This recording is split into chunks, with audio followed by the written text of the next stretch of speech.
اعوذ باللہ من الشیطان اللعین الرجیم بسم اللہ الرحمن الرحیم الحمد للہ رب العالمین والصلاة والسلام علی الرسول المصدق المصطفى الامجد المحمود الاحمد حبیبی الہ العالمین ابی القاسم المصطفى محمد اللہم صل علی محمد وآل محمد وعجل فرجہم۔ میرا موضوع ہے ولادت ائمہ پر عقلی، نقلی اور قرآن سے دلیل۔ ائمہ علیہم السلام کی ولادت ہوتی ہے نہ کہ ظہور و نزول۔ سب سے پہلے ہم ان الفاظ کی معانی کو ذکر کریں گے تاکہ میرے سننے والے تمام معززین کو مشکل پیش نہ آئے۔ لفظ ولادت یعنی پیدا ہونا، ماں کی شکم سے دنیا میں آنا۔ لفظ نزول اترنا، نازل ہونا، جیسا کہ قرآن مجید کا پیغمبر اکرم صلی اللہ علیہ وآلہ وسلم پر اللہ کی طرف سے اترنا، نازل ہونا، اور یہ تدریجی و دفعی دونوں صورتوں میں نازل ہوئی ہے۔ لفظ ظہور ظاہر ہونا، جیسا کہ امام زمانہ عجل اللہ تعالی فرجہ الشریف کا حکم خدا سے ظہور ہونا۔ ہمارے وقت کے امام کی ولادت 15 شعبان المعظم سنہ 255 ہجری کو اللہ کی دھرتی پر آپ نے قدم رکھا۔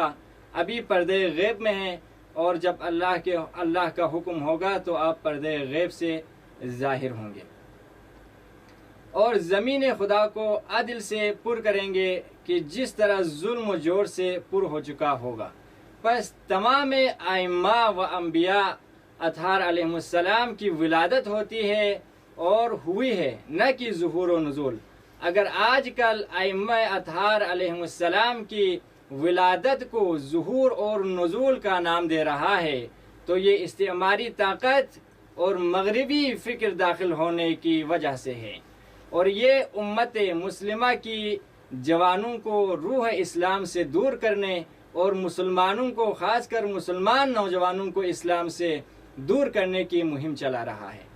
پس تمام مسلمانوں کو ایک ہو کر اس غلط عقیدے کو مٹانے کی ضرورت ہے۔ ظہور اور نزول والی بات ایک جاہلانہ بات ہے، اس میں کوئی حقیقت نہیں ہے۔ اب میں اپنے سننے والوں کی خدمت میں ولادت ائمہ اطہار علیہ السلام کو ثابت کریں گے عقل اور قرآن و حدیث کی روشنی میں۔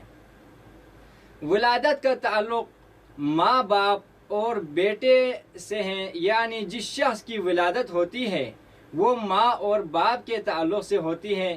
ولادت کے مقابلے میں ہے لفظ نزول و ظہور، یعنی جو چیز نازل ہوتی ہے اس کا ماں باپ اور بیٹے جیسے پاکیزہ رشتے سے کوئی تعلق نہیں ہوتا، جیسا کہ ملائکہ اور قرآن مجید وغیرہ کا نازل ہونا۔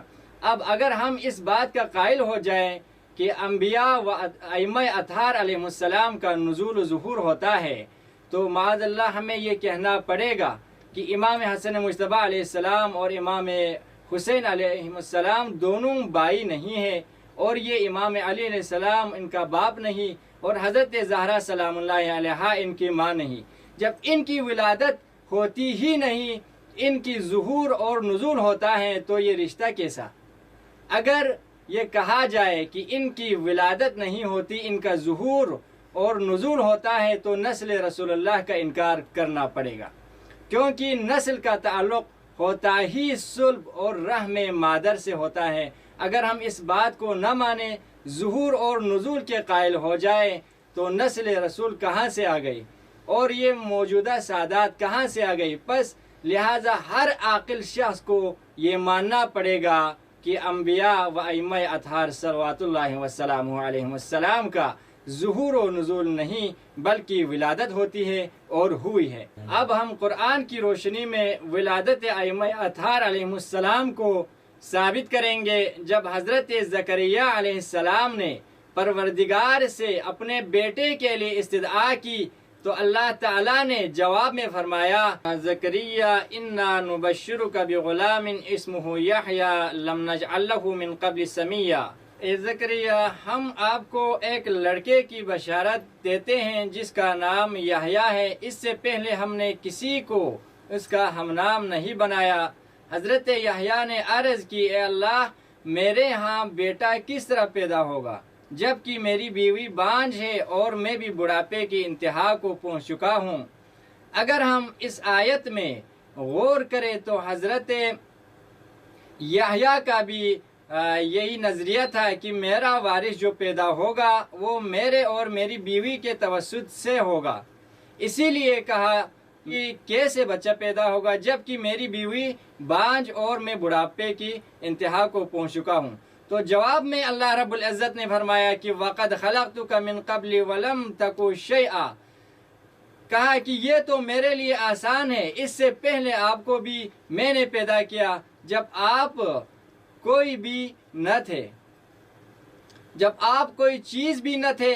اللہ رب العزت نے حضرت یحییٰ علیہ السلام پر سلام بھیجتے ہوئے فرمایا کہ وَسَلَامٌ عَلَيْهِ يَوْمَ وُلِدَ وَيَوْمَ يَمُوتُ وَيَوْمَ حَيَّا، فرمایا کہ سلام ہو ان پر جس دن ان کی ولادت ہوئی اور جس دن ان کی موت ہوئی اور جس دن انہیں زندہ کیا جائے گا۔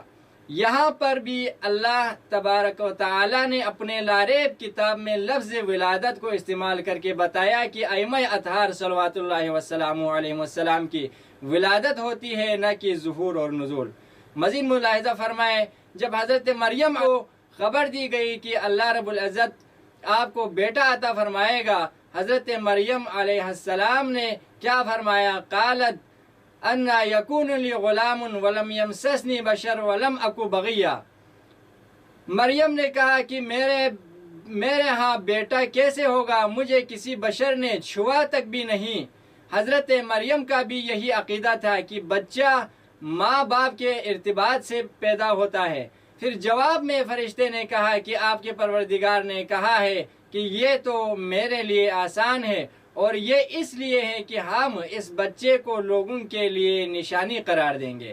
فَحَمَلَتْهُ فَانْتَبَذَتْ بِهِ مَكَانًا قَصِيًّا، پس مریم اس بچے سے حاملہ ہو گئی اور وہ اسے لے کر دور مقام پر چلی گئی۔ توجہ، یہاں پر بھی حمل کا تعلق ولادت سے ہے، نہ کہ نزول و ظہور سے۔ فَجَاءَهَا الْمَخَاضُ إِلَى جِذْعِ النَّخْلَةِ، پھر زچگی کا درد انہیں کھجور کے تنے کی طرف لے گیا۔ آئیے ہم حضرت عیسیٰ کا قول نقل کرتے ہیں کہ اس کے بارے میں حضرت عیسیٰ علی نبینا وآلہ وسلم کا کیا نظریہ تھا۔ قرآن مجید نے حضرت عیسیٰ علی نبینا وآلہ وسلم کے قول کو یوں نقل کیا ہے کہ وَسَلَامٌ عَلَيَّ يَوْمَ وُلِدتُّ، سلام ہو مجھ پر کہ جس دن میری ولادت ہوئی۔